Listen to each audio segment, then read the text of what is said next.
All right, folks, I want to welcome our guest to the show. It is Ron Morehead. Welcome back to the show, sir. Thank you very much. Great to be with you, Brian. Again. I know. I'm certainly glad to have you. We're talking a little bit before we went live about I had you on the show. Oh my gosh, it's been almost 2 years ago now. But I know you're doing a conference coming up here in North Carolina. I'm going to try to be there in Hamlet, I believe it is in April, as a vendor. But I wanted to bring you back on the show and talk about some of the more recent stuff. And one of the things that we talked about ad nauseum when you were on the show before was the Sierra Sounds, which is probably what everybody in the Bigfoot community knows Ron Morehead for. So if you wouldn't mind, if there is somebody out there listening who may not be familiar with you and the Sierra Sounds, would you mind just giving them a dime store tour of your history and how those came to be? Absolutely, yeah. I can do that. Yeah, it was 1971 when I was invited up to the camp with a guy who got frightened off and he didn't want to go back by himself, and the other hunters were up there that he was part of. And I knew them all as friends, but I wasn't a hunter at the time. I got into the group at that time because now I knew the way in, where it was anyway. So anyway, the wives had been worried about them, and we went up there to see if they were okay, if they had been eaten or something, because they didn't know what they were dealing with at the time, just some kind of a monster out there in the woods. So that's how I got involved, and we took a reporter in the next year, Alan Berry, and he started recording them and tried to look for a hoax, actually. And he fostered the studies of the sounds at the University of Wyoming. And then later on in years, we had a cryptolinguist who trained by the military to transcribe languages, or if it is a language or a code of some kind coming through, and see if there's any deception in it and all that. And he studied them also. And so they have a language by the human definition of language, which is kind of very, very important, I think. And that kind of puts the dots together for me when you line it up with a couple other things I got, which we can talk about a little later, that brings me into there's a human component in the ones we were dealing with up there. I say the ones we were dealing with because I don't think they're all the same. I think I believe in aliens. I believe in UFOs, UAFs, what you want to call them. So I think probably aliens have been coming here for eons of time. They've dealt with a lot of different species, hybridizing them or messing with them. And I think probably a lot of these species have been messed with, and some of them just have different attributes than others. What we had up there has language, and that's kind of important to know, because you get into Philip Lieberman, who is a cognitive scientist at Brown University. He just passed away last July, I think. And he says only humans have the vocal mechanism to create language. And that, I think, has scared a lot of academia away, because they say, well, these things can't be human. Well, that's what they're saying. Then when some of the DNA comes back, well, they say that well, it has to be contaminated because there's human in the mitochondrial DNA. But if you put it together, that kind of tells me if they're outside the human range, which Dr. Curlin at the University of Wyoming established that in a year-long study, that they were way above the average human range, or way below, and they could also speak within the human range. And at least the recordings we had, he showed they hadn't been manipulated, or no deception in them at all. And Scott Nelson also agreed with that. There hadn't been any deception in them. He's a cryptolinguist. And they said that Dr. Curlin said that they represented an animal, or compared to the human, 8 foot tall. So that kind of tells you there's something out there 8 foot tall that has a human component in it. And that's what we call Bigfoot or Sasquatch that we were dealing with up there. So that's kind of a brief little rundown. In addition to having the interaction with these things, vocalizing, and obviously doing the recordings, I think it was in 1974, if I'm not mistaken. Didn't you get a glimpse of one of these things at one point? Can you kind of tell the audience what was going on during that and what you saw? Yeah, we've been dealing with these things for 3 years now, since 71. And my friend and I, Bill McDowell, took some supplies in with our horses and mules, and just him and I went in. And I write about this in my first book, Voices of Wilderness, but it's a long story, but they knew who we were and where we were going. I think they probably watched us when we were packing up, and hours later, partway up the trail, I saw a big print, and right in front, I was the lead horse, so I was watching for that stuff all the time. And anyway, it kind of gives a sign, well, they're around, you see the print like that. And got into camp, and excuse me, they were already in camp when we got there, which we didn't know. But as soon as it started getting dusk, which it wasn't very much longer, they started to beating on things, clacking rocks together, and doing what they do, which is whooping back and forth. And we were outside the shelter, he and I were, which is a first for them to do something like this while we're outside the shelter. Normally, when we were up there, they wouldn't interact or come around until we were inside the shelter. So that was interesting. And that's the night I did get a glimpse of one. He was up behind me. It's called the samurai cry. He gave out that cry. He starts running down the hill there, probably 70 yards or so from me, and two other ones. We think an adolescent and a female were down there, and they were all chattering, and they were calling out something to me. Sounded very much like a question. I had no idea what they were saying at the time, so I started mimicking them. Again, keep in mind, we thought they were just some kind of unique animal out there. We didn't know how significant this was. So I didn't realize that they could maybe were trying to slow their speech down, like the cryptolinguist said. That's what happened. They were slowing their rapid chatter down to something maybe we could understand, but I didn't, and I just started yelling back at them. But I got this interaction going with me, and I got it all recorded, and that's on my second CD that I made. So that was an exciting night, I got to tell you. I thought we was gonna next night they started doing the same thing. I thought they were gonna come in and let's right on the shoulders. Let's see those was right. But the other guys that came in, Johnson brothers and Lewis Johnson, who was kind of a neat guy, really love him. But he was so frustrated because, excuse me, well we couldn't get a finger on him. It was like trying to nail jello to the wall. We tried to trick him, tried to do everything to do something, and they started doing that, and he just grabbed his rifle and his flashlight and said, "I'm going to find out what these things are all about once and for all." Goes out there, shining light, and it was over with just like that. Nothing else for the whole weekend.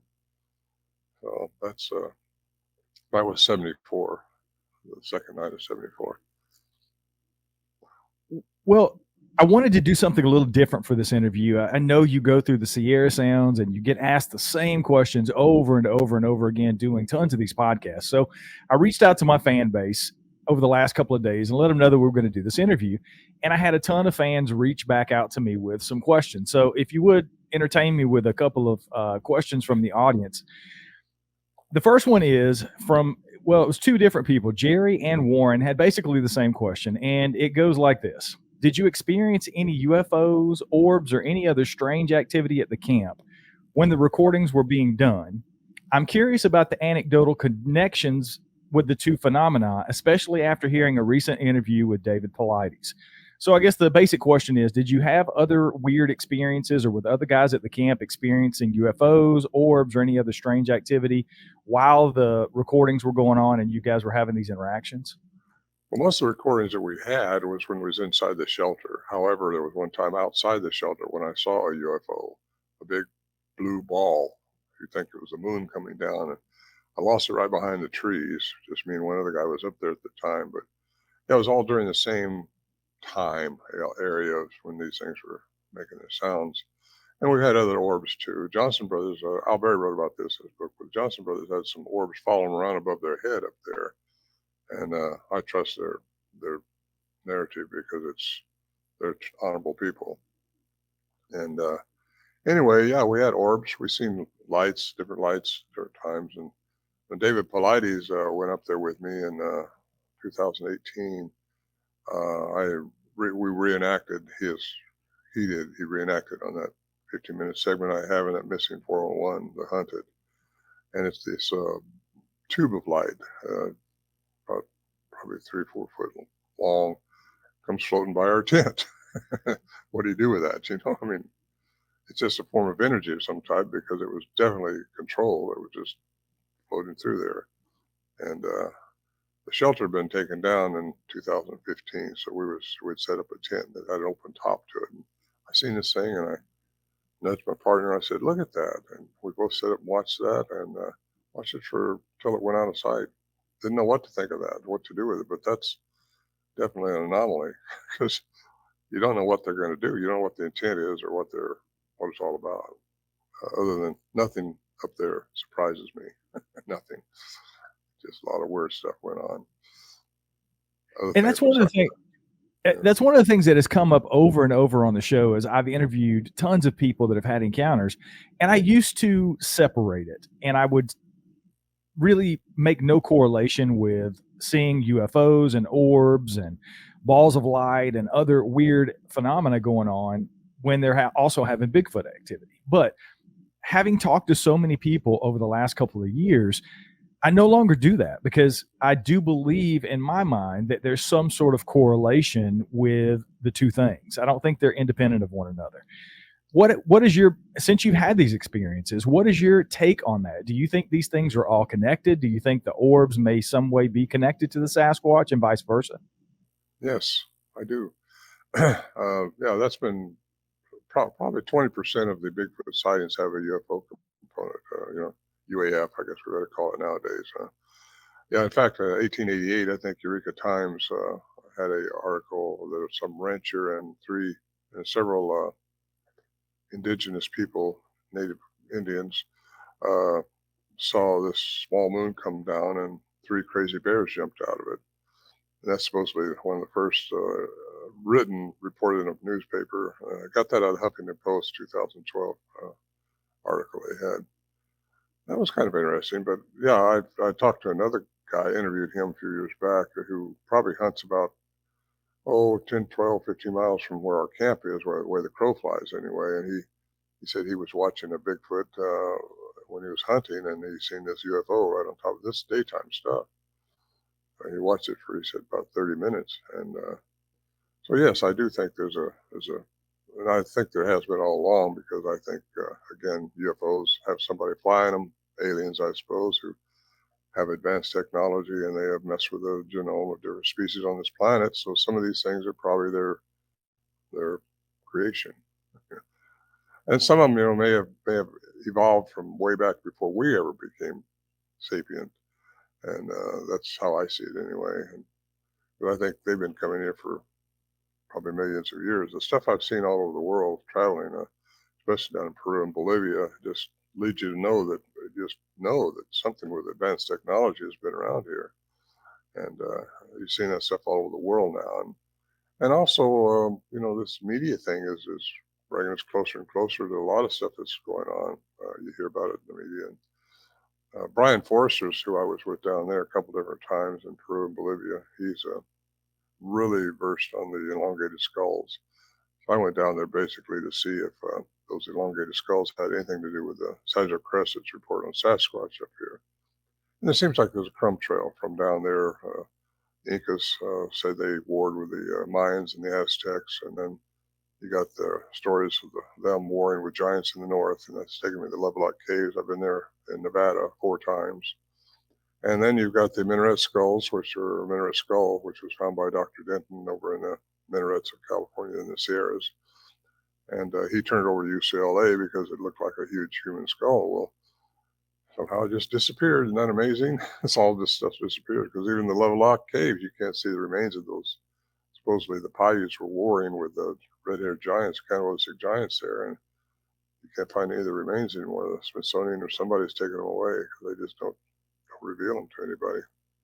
They don't want the word getting around that their narrative's been wrong all this time. And it has been. You've also got besides the Minaret skull, you've got the Martindale mummy, which was found in Yosemite, actually, 1899, I think it was. And that was turned over to, believe it or not, Ripley's, believe it or not. And that's where the trail ends right there. You can't find it now. But, there's a lot of giant reports and reports of things in this Northwest and the North. There's a lot here where we're at in North Carolina. So I'm kind of excited to be part of what's going on here the 1st of April over there. Michael asks, I've always wondered how close the actual microphone was to the beings in the Sierra sounds, because in some of the clips, it sounds like they're vocalizing directly into the microphone. How close were you guys when you were filming or when you were recording those sounds? Well, it depends on what night you're referring to. That was probably he's referring to Al Berry's, because they were really clear. That's the ones that got studied at the University of Wyoming. And that was probably 40 feet up, remoted his mic 40 feet up above the shelter there on a little sibling pine. And yeah, I did, but he never saw anything. And I wondered about that a lot, because if these things can do what I suspect they can do now, and I think I got the science that establishes that through quantum physics, which we'll talk about in a minute if you want to, it's kind of important. But you cannot see them sometimes. They go out of your perception. But yeah, the mic was 40 feet above our shelter. Sometimes I had my mics. I had a stereo. I had one of the best we could get, but all burned up in the house fire. I had 2 stereo mics out, one each stuck through each side of the shelter.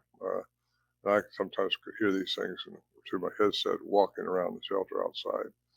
And yeah, they were very close sometimes, and just within a few feet, really. But this one that Al recorded was 40 feet above our shelter that he's probably referring to. And there's some big trees up there. We assumed they were behind the trees, uh, but really, I don't know. Never saw it that night. Well, you mentioned it. Let's get a little bit into the quantum physics, because you wrote the Quantum Bigfoot, and you've posited a lot of theories about these creatures and maybe interdimensional type things. Why don't you talk a little bit about that, how you got into that part of the Bigfoot phenomenon, and where that has led you once you started down that path? Sure. Yeah, Al Berry had a master's degree in science. He's a reporter we took up there, and he said, "Whatever you do, stay with science. Don't talk about the strange stuff." He said, "Just you won't get invited to talk anywhere." And we was getting invited to talk about the Sierra Sounds different places, so we was doing that, and we kind of stayed away from it for a while. But so many reports now, people experiencing the same thing we was experiencing up there. I can't stay away from it. I'm old enough now to where I don't care what people think about me, but you know, well, I do care, but it doesn't matter. And I'm going to be what I'm going to be. And but yeah, there was I forgot what I was going to say, but what'd you ask me? We're getting into the quantum Oh physics yeah, part. What got you down that path, and where is he, that he led? did. He did, because the science of quantum physics answers a lot of the anomalies. It's not paranormal. It's not woo woo. It's quantum physics answers a lot of the woo woo paranormal stuff that people talk about. And certainly answered a lot of stuff that I experienced, and me and the other guys up there experienced. And that's the light anomalies, because it's a form of energy. Everything, according to Tesla, according to physics, is energy, frequency, and vibration. We are at the most minute level of our existence, energy, vibrating at a frequency. If you find that frequency, you can change matter. I think that's how masters of old did miracles. I think that's how things can be done today. If we find the right frequency, you can change the matter, because matter and energy are interchangeable. And that's Paul Dirac, uh, Nobel Prize winner in 1933 for the formula for antimatter, which was established by CERN in 2012 as being in Switzerland as being a fact. But that's one that you could observe. But matter and energy are interchangeable. Now, if they could find the frequency of these things to change their matter into energy, they would maybe turn into a light or just disappear or cloak out behind you, something like that. It's totally possible in physics. And again, if the mathematics of physics tells you that, it's got to be disproven by the math and shown where the math is wrong. And Einstein agreed with that. Even Stephen Hawkins, he said that you never die. Nothing ever dies. It just changes form. You go from this embodiment, your consciousness leaves and changes form to something else. Well, if they've learned how to do that through their advanced vocal mechanism, and I tell you this, they have one huge advanced vocal mechanism compared to humans. I think they can make any sound they want to make. And if they can reach the frequency or get to the frequency. And did you know that sound will turn into light on the 40th octave? That's hard to understand, but that's fact. We don't, and we only see also between 430 terahertz and 770 terahertz. Well, this smell or olfactory sense is only good. Well, a bear is 20 times better than ours. That's how good they can smell. I talked with a ranger up in Yosemite one time, and they had different cans set up of different things to see what the bear wanted, because the bear was coming in there. They were just doing a test. And they said they really like peaches. They thought they knew how to read the peach label on the can. No, They took the labels off just to store, and the bear would still go get the peaches first, you know, so they can smell right through the cans. What I'm getting at. And I spent a lot of time around bear up there because there is a lot of bear where we're in the Sierras, and it's interesting how you got to be downwind to even get close to them. You know, once they get a whiff of you, you can walk right. They can't see. They can't see hardly. Well, they can see, but not good. And I was sitting on a rock one time up there, and this sow with two cubs starts walking up towards me, and I was downwind from them. Thank goodness. Sow and two cubs, you just don't want nothing going wrong right at that time, you know. And so I sat there, but I had my rifle with me. We all carried weapons up there, and this little cub comes over close to me. He probably got within 20 feet of me, and all of a sudden he got a whiff of me. You know, he stood up on his hind leg. I just was still. I didn't move. And he just shot back towards his mother, just like that. All three of them ran off as they go the opposite way. So he smelled me, but I don't think he ever saw me. That's fun. Yeah. Anyway, it's just like we don't hear ultrasound or infrasound, and a dog can hear the infrasound or ultrasound. You know, it's a whistle, the dog whistle, and big animals like large tigers and giraffes and elephants communicate with ultrasound. No, infrasound. I'm back and forth here. Infrasound is below 20 hertz. Anyway, we don't hear those frequencies, but we can feel them. So one of the anomalies up there that happened was me and Warren Johnson, the leader of our group, we heard one of these things mouthing off out there. We thought, well, we were getting kind of bold at the time, so we thought, well, let's jump out the doorway. We'll see it run off. It's pretty close, right behind this big tree up there a ways. And we both jumped out of the shelter, started dark, started walking up towards that tree. Nothing running away. That's a little concerning, but we weren't afraid at that time because we hadn't been eaten yet. And we all of a sudden we both just got froze, just probably 15 feet from that tree, and we weren't talking to each other. We just couldn't move forward, and we could go backwards. And Warren said to me, he said, "I don't know about you, but I can't go anymore." And I couldn't either. So we turned around, went back in the shelter. As soon as we got back in, the thing started mouthing off again. I think he was laughing at us. So I brought that up to a scientist. He said it had to be infrasound or pheromones, and I said, well, pheromones only work within the same species. He said, yeah, so it must have been infrasound, I thought. But now that we understand there's a human component to these things, I have to wonder, but not too long. I still think it's infrasound because I had it happen again up there when I was in the woods where I just got frozen. I wasn't thinking about Bigfoot, and all of a sudden I just got stopped. And I looked around trying to see if anything was around, and nothing was around me that I could see. Of course, we'd be surprised how much is around us that we don't see. Really. I mean, yeah. Is there ghosts? Do ghosts exist? Yeah, they're hanging out in the fourth dimension. They're trying to get their vibrational frequency high enough so they can advance. That's what we're all here for, is the experience of trying to advance, you know. And life is about experiences. I'm having a lot of them. I got to tell you, I've had a real good life, and I'm thankful for it. You know, a lot of stuff going on. Trish had a question that I've often thought about, because you hear in encounter stories often that horses and animals, dogs in particular, react very strangely around Bigfoot. And I've had people on the show that have had dogs killed by what they believe to be Sasquatch in the woods.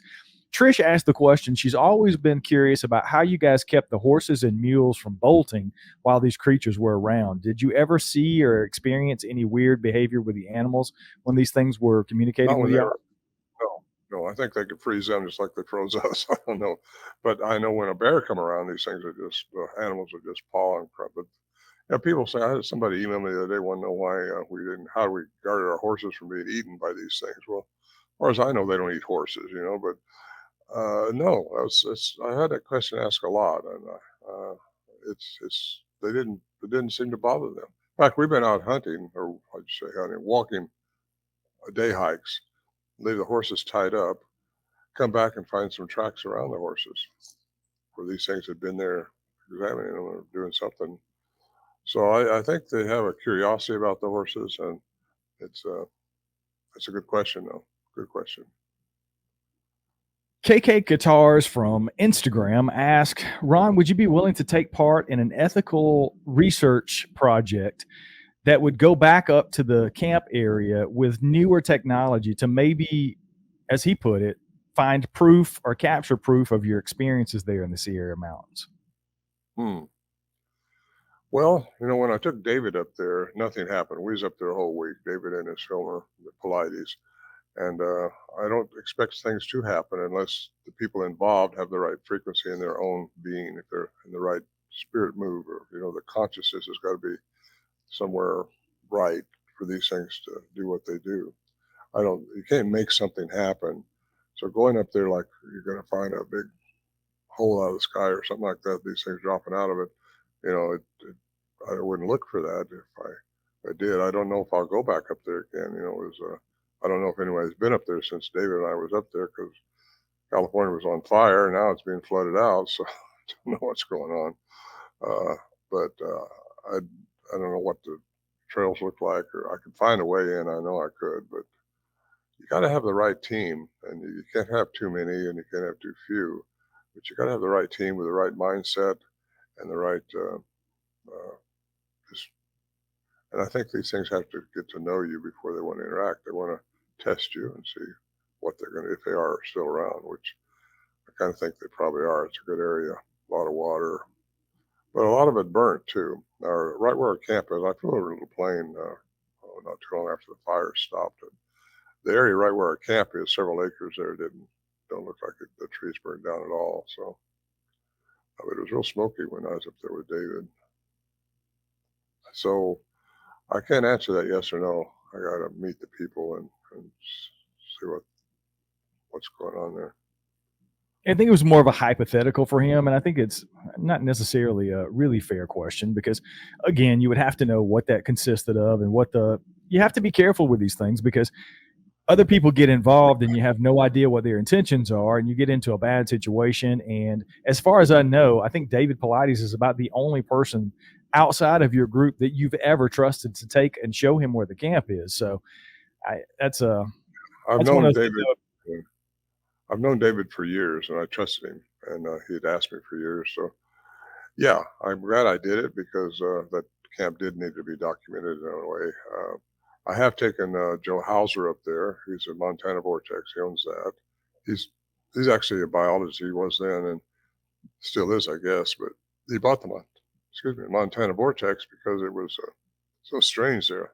It's at Columbia Falls in Montana. Anyway, yeah, he's a good man. He's into quantum physics like I am now. I mean, neither one of us were then, but he was the biologist we took up there at the request of a scientist to do the flora-fauna study. And he could smell a tree, smell anything. He could make a rope out of tweeds and start a fire with a stick. He does all that stuff. Good survivalist, but he checked it out. We stayed up there, just him and I, for 3 or 4 days, and just he couldn't find any evidence. They're looking for evidence too of any speaker wires that could have been in the ground, just to cover that base, and any nails that might have been in a tree that could have hung a speaker. But somebody'd have to be pretty ludicrous to be up there with us with high-powered rifles and playing around with us like that. Because if we'd have thought we was being attacked, we'd all been deaf now. But something, I don't know what would have happened. But I had a 44 Magnum and a 357 Magnum, and everybody else had high-powered pistols too, or rifles. Stephen from the UK asked, Ron, how did you feel when you first heard these animals communicate with you guys? Was it fear, excitement, confusion? And did that change over time as you started communicating or they were communicating with you more regularly? It did change over time, and yes, it was had a little bit of excitement when it started. I mean, no doubt about it. In fact, that's how it got me up there. The guy that was up there won't go back. He still don't go back, as far as I know. He just thinks they're just too creepy. It's too loud. It's right there at your ears. It's just like an amplitude you can't explain. It doesn't capture that on the tapes. They were very, very loud, and it's like they got a lung capacity that's like probably an elephant or something. I don't know, but yeah, it was kind of quiet. That's we knew they wasn't going to carry us away in a sleeping bag or use us for something else, or they were trying to harm us. It didn't seem like. In fact, we had our deer hanging when we did hunt on a cable behind the shelter, and one night we hung the deer. We went down by the stove to eat, and thought we'd go check it out before dark because we knew they were interested in our hunt. Went back there, and there was 3 tracks underneath the deer. These things have been standing there at the deer area looking over at us. They have moved our deer, but they didn't take it. So what do you do with that? These things aren't. And also, the night I saw one, when I told you we got into camp and they started making their noises and started screaming at me and yelling at me and saying something to me.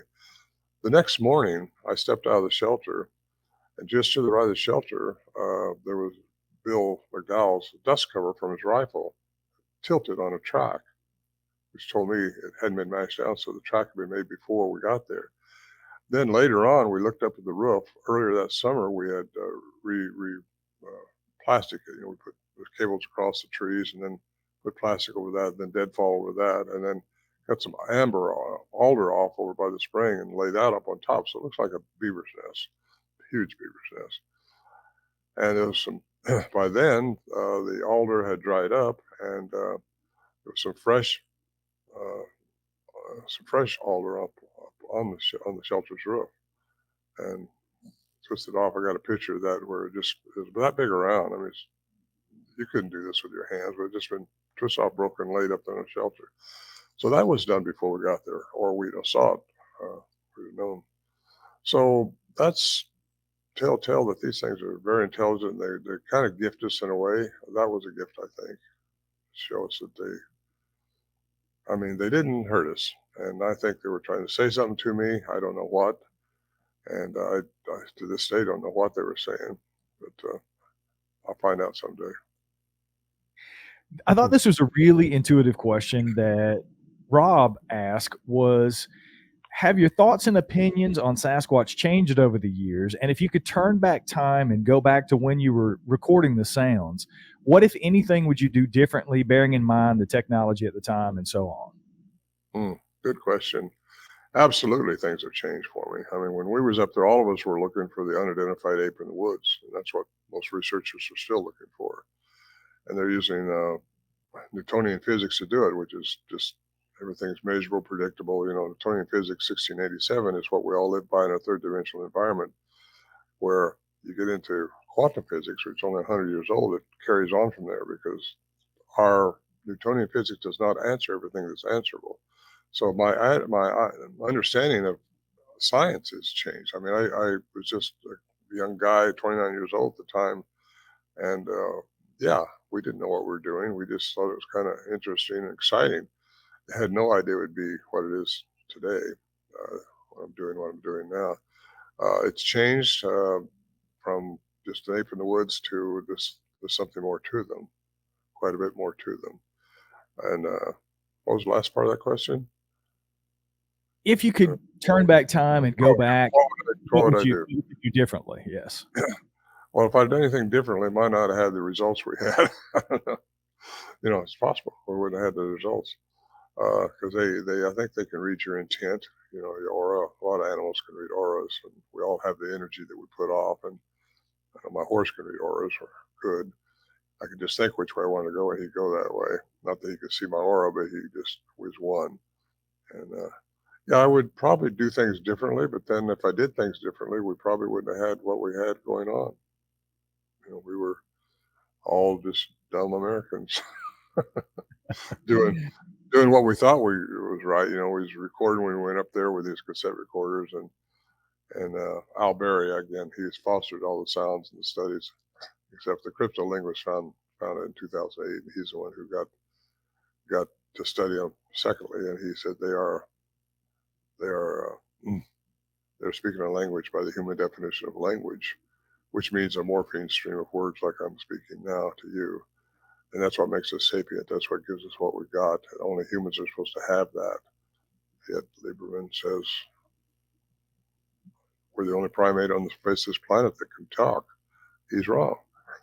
But he would not even, when Albury went trying to find somebody to look at these things, he went to Lieberman first because he is a cognitive scientist at Brown University, and Lieberman. I write about this or my book here I'm writing now, but he said he thought that he turned Al down, thinking he was a former student that he had flunked and just trying to pull him over the coals or something. So, because he couldn't believe it, because we're the only ones that can talk according to him, and that's not right. That's not open-minded scientists. In fact, Al never seen him really, other than this the one time when he was trying to get him to look at the sounds, and he at first thought he would do it, but then he didn't.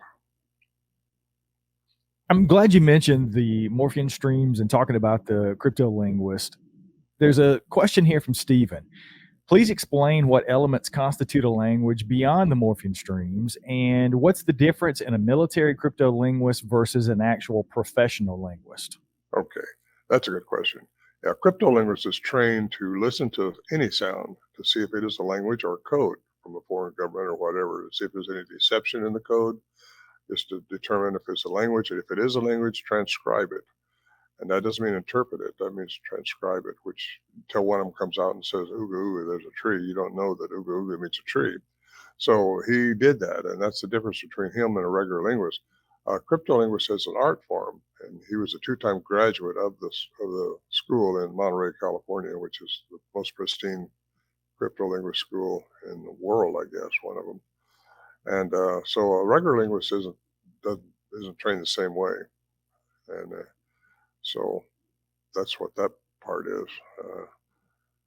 And I had him vetted quite thoroughly. I got a letter back from the main man at that school. He says if he's a two-time graduate of this school, which it says he is, he's more than qualified to do what he did, transcribe a language from these sounds. And he found no deception in them at all. So he's on board with this, and he's retired now as a military man, but he's also retired from his secondary job, which he got after the military, which was teaching foreign languages. He speaks Russian, Persian, Spanish, several languages. I thought this was an interesting question from Stephen as well. If there is a Nephilim connection to Bigfoot, how did they get all the way to North America? And how did the fallen angels mate with human beings? And how do you explain the total vacancy of Nephilim remains found in any way, shape, or form in the fossil record? Well, supposedly there is. It's just they don't want to reveal them because they can't control the narrative. That's going to change everything about it. Yes, I think there could be some of them part of the Nephilim. What are the Nephilim? Nephilim is an alien in mess with the genome of a human person, a woman, and that's what created the giants in the Bible. And supposedly everything was destroyed during the deluge, but you find where they were here 400 years afterwards when the children of Israel went into Canaan. That's where the Nephilim giants were again. And if you see, there's just a lot of evidence that showing giant remains. They found 7 or 8 skeletons, I think, in South America, Ecuador. They sent them off into Germany for DNA, and that's the last you hear of them.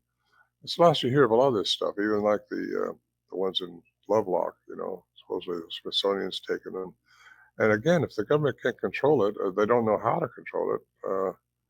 Because if these things are what I suspect they are, which is different type of aliens have messed with the different primates and different species on this, including a dog for the dog man, I mean, that's possible. If they can create these things, weird things are all over around us. We just don't see them. And what was the other part of that question? The lack of them being in the fossil record, which you sort of addressed there, and how do you explain how they got here to North America in the first place? Well, most people want to say they crossed the land bridge and they were part of the Gigantopithecus, which maybe that's true. I don't know, but if the aliens can land anywhere on this planet, they could land here, and they could mess with the species here on this North America. So that's an easy one to answer, I think. If they did cross the land bridge, if they are a remnant of the Gigantopithecus, do we really know if the Gigantopithecus was sapient or not? We don't know. We don't even know for sure if it stood upright. We only have a few of the fossils from the Gigantopithecus. And so, yeah, it's possible that they just shot down through a spaceship. Let's see, 20 years ago, I'd have been shot off the stool for that one. Times are definitely changing. Warren asks if you touched on this briefly, but I know you've done some extensive looking into the Paracas skulls. And he said, what is your view on the link between Bigfoot and the Paracas skulls and the forbidden histories of Central and South America? Right. Yeah, that's what I went down there for, to see if there was a link between the elongated skulls. The elongated skulls, I should have brought mine down. I got a copy of one upstairs, which Joe Taylor made for me. He was able to create one while we were down there. I've been down there twice with two different scientists weighing the skulls with Brian Forrester and Ellie Missoula, and they're about 25 to 30% more brain matter in those elongated skulls than what we have. And there's no sagittal suture in the head. You know, we have two parietals, one on each side. They have a single parietal. Back in the back, a lot of them have two little holes back there, which we have no idea what those are all about. But that shows they would have, that we think they were responsible for the megalithic structures that are seen in the high country of Peru. Uh, so the crumb trail I mentioned earlier took me up to Levelock Caves because I wanted to see. But again, all these Bigfoots are not the same. Some have a sagittal crest and some don't. Uh, so who made them? What they gave them? What attributes they gave them? So it kind of leads me to some of the questions I've been asking myself recently. I've been so down over the last year or so because I am so seeking these answers to I'm still trying to convince myself that these things are real at all. I've had experiences that I can't explain that may be attributed to Bigfoot, but I've never seen one. I've talked to tons of people who have, but I still have that question for myself. And it's tough because you have so many charlatans out there that are faking evidence and hoaxing things. And yet, I had a conversation recently with somebody on the show about, the Patterson Gimlin film basically put us like on the 5-yard line, right? And I would present that I think the Sierra Sounds moved that ball down the field, certainly. And outside of that, I think we're maybe still on the 10 or 15-yard line when it comes to the analogy of proving their existence. So Chris asks simple questions here. Where are the bodies? Why can't we get real proof? And what is taking so long? That's a very simple way to put it, and I know it's subjective. I mean, you're not the end all be all for finding Bigfoot or making this become a known species, but where are you on that? Do you have that same battle within yourself? And where do you think we are and where are you going? I don't have that battle. First of all, I know they do exist, but how they stay so hidden from us when they're so big is what most people can't swallow. If they are interdimensional or they go underground and during the daytime mostly, uh, that would answer that question for sure, why we don't find them. If they are a product of alien intervention into the genome of a primate here, that would give them possibly some attributes that we just don't understand. How they change their frequency into energy, their matter into energy, how they do what they do. There's a time when we thought we were hearing our camp being tore apart while we're inside the shelter up there, and you look out there and nothing's changed later on when it's all stopped, and you don't know what to think of that stuff, because it's either got a vocal mechanism that's so advanced that you're hearing that, or you're hearing into another something that you can't see, another dimension. Other dimensions exist. We just live in 3, and there's at least 10. 4, fourth is time, and I think that's where we go when we leave here, through that element of time, and that's where we can make some. This is all subjective, just my opinion. Okay, but I think most aliens exist in the 5th dimension, and once you're in the 5th dimension, that's when you start trying to understand the 6th dimension, which is understanding. And once you understand how to create, because that's the creation dimension, which we can get into, it's not like you're walking a stair step. All this stuff is inside of us right now. Even the 9th dimension, where these high frequency beings created us, the Elohim, and we're headed for that because we are entities of light, and we are light beings. You see in the cuneiform text, the Elohim was mentioned. I mentioned this earlier 2,500 times. But the word God was never mentioned. But every time Elohim was mentioned, it was plural. Light beings. Even Satan in the Bible is called the shiny one. And we are light. We are made to be light beings. We are created very, very special. And I think once we understand how special we are, and understand this inside of us into our consciousness and can develop that, we're headed the right direction. Because if you don't raise your personal vibrational frequency where it's supposed to go, you're just going to wander around on this earth over and over again until you learn what you got to learn. And that's what I just mentioned. What you got to learn is how to raise your personal vibrational frequency. Do that through meditation. Do that through love and caring and compassion for other people, and meditate. And don't be a victim of anything, because everything you're here experiencing is for your good. So you can learn something from it. Responding to it. Very wise words. Before we get into what you got coming up and what's going on with the new book, just is there anything that you can, we're right here in the beginning, it's January 11th as we record this. Is there anything, words of wisdom that you can impart to anybody listening to this that may just be getting into the subject, that's really going out there, boots on the ground, looking for these creatures? Is there anything in your 50 years of experience looking into this that you can impart to the other generation that's coming up behind you, and any words of wisdom for them moving forward? Well, you can't make something happen when you go in the woods. Go to a hot spot where some of these things have been reported and just set up camp and stay there. Don't move a bunch of things around. Just let them trust you. And because there's some bad ones out there too. I mean, we got to understand that not all of these were created for the same agenda. And some of them were made to help us, I think. And that's where people get into this mind speak stuff. But that's just being on your frequency. That's all they do, is get on your frequency. And most of that's done to evening time when your frequency settles down. And get out there and don't change things around. Have fun. You can't make it happen. Just make sure everybody's of the same mindset, and that's no harm. Don't be afraid to take a gun with you. Other things out there can hurt you besides these things. I never go without a sidearm. And of course, the time when I had this last interaction, which was in 2011, all I had was a little 38 with a pea shooter.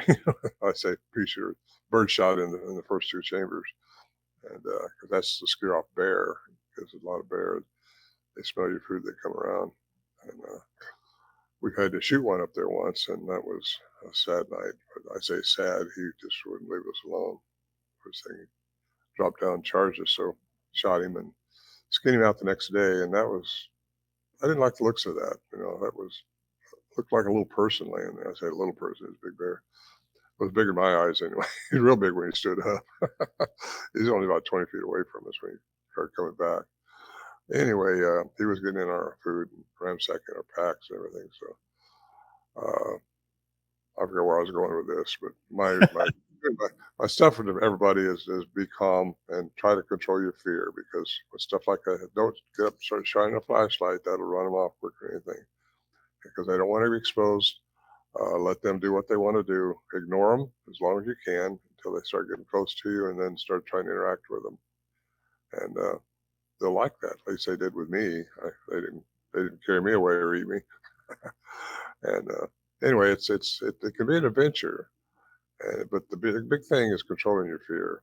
That's our enemy, and that's our only enemy, really. These things aren't our enemy, unless some reptilian created them to eat us. I'm glad you mentioned that. That's one of the, I just put out a bonus show actually today, and it was Dr. John Baranchuk wrote Horizons and Psychological Scientific Research of Sasquatch. And that's one of the things that John talks about in his talks, is controlling your fear and getting yourself on a level when you go out into the woods to experience this the correct way. And I think that's really brilliant. If people haven't listened to that episode, go back and listen to Dr. John Baranchuk talk about that, because I think it's really important for researchers to get control of their emotions through meditation and other things before you go out into the woods, right? Know who you are. Just know who you are as a human. You have dominance on this planet. Dominion, not dominance. Excuse me. Said the wrong word there. Dominion. This planet was given for us, made for us by the light beings created us for this environment, and they put us here. So we have to learn to graduate to it, and yeah, that sounds like good advice. That John, what is his last name? Dr. John Baranchuk. Baranchuk. Yes. Yeah, I like that. Yeah, fear. Control that. And the times when I was interacting with them up there, I didn't have fear. Of course, I was the indispensable age of 29, 30, right in there. Nothing can hurt you when you're that old, right? So I think I heard you mention it earlier, but I don't want to put words in your mouth. Did I hear you say you're working on another book currently? Can you tell us a little bit about that? Yeah, I get into how they can go out of our perception, or I cite Dr. Dirac from Florida when he got the Nobel Prize for antimatter. And I get into how people have reported that over and over for years, how they saw one disappear, how that can happen. Well, energy and matter are interchangeable. Matter and energy are interchangeable. That's physics. And I don't know of any physicist that would deny that, because the math shows it. In fact, like I say, Dirac got the Nobel Prize for it, 2008 or 1918. No, 1933, excuse me. So I get into that. I get into some other things, the importance of trees, because I was up in Port Lock, with the Discovery Channel for that Alaska Killer Bigfoot series.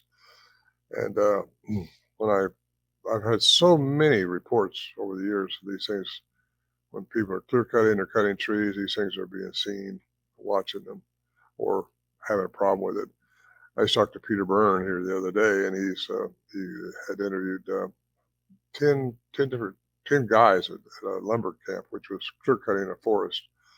And this thing came out and started walking towards them, and then finally just turned off and left. But they all seen it, and they were all skeptic before that, but there are no skeptics with them now. This is happening. I've been called a lot of spots where people were cutting trees. That's the common denominator you look for. They don't like that at all. And why? A lot of reasons. I get into that in my book. That's another little chapter I got. I get into the dimensions, how is it stair steps, or is it just a state of consciousness that we all possess? All these dimensions are inside of us as human beings, and how important we are as human beings. So no one will have to buy my book now. I'm sure there's a lot more to it. So let's talk about what you got coming up as far as appearances. Where can people see you, and where is the best place for them to get your first couple of books that you have out already? Yeah. Well, my website is ronmorehead.com, 10 like it's on there. Come there. So, ronmorehead.com. They're all downloadable too if you don't want to buy a hard copy. So that's where you get them. And I'm going to be in the 1st of April is my next actual convention, and that's in Hamlet. Get that mixed. I did that wrong. Hamlet. And that ought to be good. I'm looking forward to that. It's their first one. I encourage people to go to that, especially if you're in North Carolina. That's supposed to be I got another one after that, the 23rd, 22nd, 23rd. I should have that stuff written down. I do have it written down on my calendar. Let's see. Wait a minute. I got to look in April. Excuse me just a second. You got time? Absolutely. Where am I going in April? Yeah, I'm going to Florida. Then I got another one. I'd have to look at my calendar. There's no way I keep track of anything anymore. I have a good memory, just not as long as it used to be. There you go. Well, I will link to all that stuff in the show notes, so you guys can go over and check out ronmorehead.com, pick up a CD with the Sierra Sounds, pick up a book. Ron Morehead, it's always a pleasure, sir, to get to hang out with you. I really appreciate you coming back on the show.